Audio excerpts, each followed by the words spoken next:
يسعد لي اوقاتكم حبايب قلبي، وان شاء الله يا رب الجميع يكون بالف خير. حبيبتي انا اليوم حابه احضر رز بحليب للولاد، بما انه كتير شو كتير مش شوي يعني. هلا طيب رز بحليب بس ينحط بالبراد ويسقع ببرده قلبهم. هون انا حاطه بالطنجره 20 كبايه مي من الكبار، وضفت لكل كبايه مي 3 معالق من الكبار حليب. هلا بضلني احرك فيهم لحتى يصير قوامهم ممتاز. مجرد ما يصير قوامهم منيح انا مغسله كبايتين من الكبار رز مصر، غسلتهم ومجهزتهم بس لحتى يذوب الحليب منيح، وبضيف الرز على الحليب. هيك كتير تمام. هلا بدي اضيف الرز وشغل الغاز.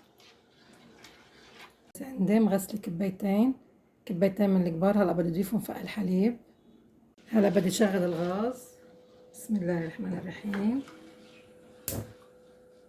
وضلني بحرك فيهم، ما بدنا نشيل ايدنا نهائيا كرمال ما يلزق الرز.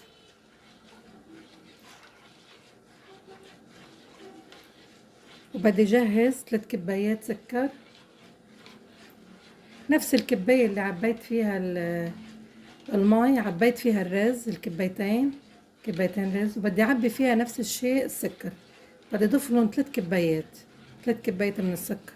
انتوا السكر على ذوقكم، بتحبوا انه تقللوا بتحبوا تكتروا، هالشي بيرجع لكم.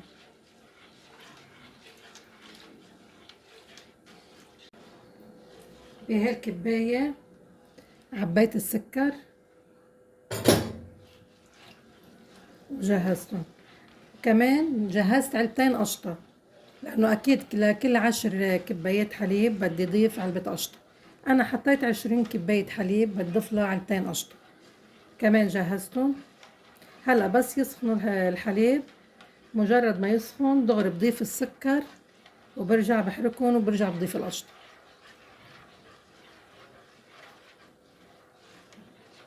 بلش يسخن الحليب. هيدا أول كباية سكر. بسم الله الرحمن الرحيم. هلا برجع بضيف تاني كباية وتالت كباية. من بعد ما ضفت لهم 3 كبايات السكر، هلا بدي ارجع احرك فيهم منيح، وبدي ارجع ضيف العلبتين قشطة. هلا بس ادوب السكر برجع بضيف القشطة. من بعد ما دوبت السكر ضفت العلبتين قشطة. هلا بضلني ضوب فيه بالقشطة لحتى يصير قوامهم تمام. هلا هيدا كله بيروح، ما تفكروا انه بضل ابدا، لا دغري بيروحوا بدوبوا، لانه سخن الحليب كرمال هيك انا ضفت القشطة. هلا بدنا نضلنا نحرك فيهم. وجهزت معلقتين من الكبار مزهر. قبل ما اطفي بشوي بضيف المزهر.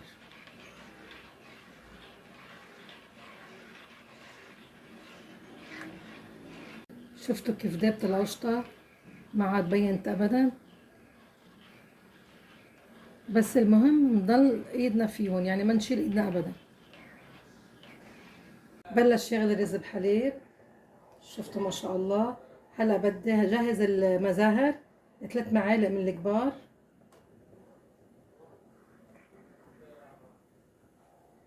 يعني فيكم تحطوا معلقتين او 3. المزاهر كتير كمان بيعطيهم طعمة ونكهة طيبة.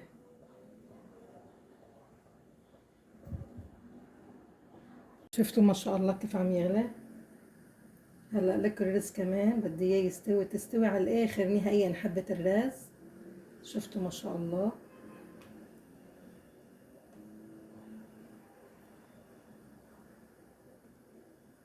هلا بس غلوا، يعني انه فيكم تخفوا انه تحركوا فيهم، بس انه مش كتير، انه بتروحوا بتجوا بتحركوا فيهم.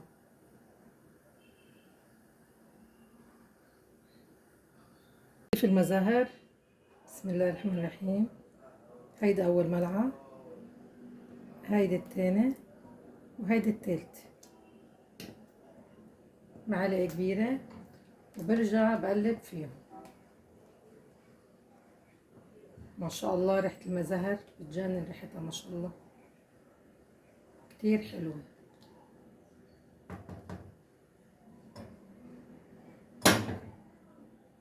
نبلش نسكب فيهم. شفتوا ما شاء الله ملا قوام، وانا عبيت شوي هون دقتهم، شفتوا ما شاء الله بتقولوا مثل الزبدة، عن جد طلعوا بشهوا غير شكل، كتير كتير ما شاء الله طيبين. هلا بدنا نبلش نسكب. بسم الله الرحمن الرحيم. وما حطيت نشا، شفتوا ما شاء الله قد جامدين، يعني مش بحاجة لنشا، بس انه بدهم وقت على الغاز. هي نبلش هلا نعبي ونكفي الباقي زيت الشي. عم بسكب بالفخار، صدقوني بيعطوا منظر كتير حلو الرز بحليب بالفخار. قلت بكفي ساكب فيهم، يعني بعد في كاسات مش لا، بس حبيت اني غير اني اعبي بالفخار كرمال هيك. هلا بدي كفي سكب ومنزينهم. عندي فستق حلبي ناعم، عندي جوز الهند، برش جوز الهند كمان، وحتى بدون ما تزينوهم صدقوني طعمتهم بتشهي عن جد، بدون زينة طعمتهم غير شكل، يعني مش بحاجة لزينة.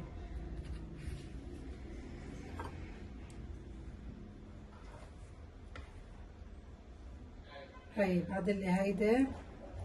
هلا اكيد كعب الطنجرة بيقولوا لي الاولاد خليها لإلي، هي بيقول بده اياها وهي بيقول بده اياها، بحبوا كتير كعب الطنجرة لانه عن جد بتطلع طعمتها غير شكل كعب الطنجرة.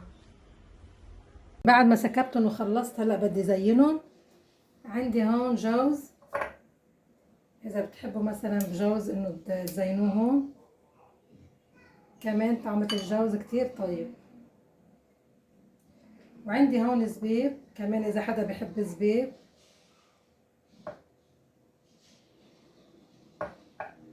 ومثل ما قلت لكم اذا مش متوفر عندكم صدقوني كتير طيبين حتى بدون ما تزينوهم، كتير طيبة رز بحليب. وهيدا فستق حلبة، وهيدا بارد جوز الهند.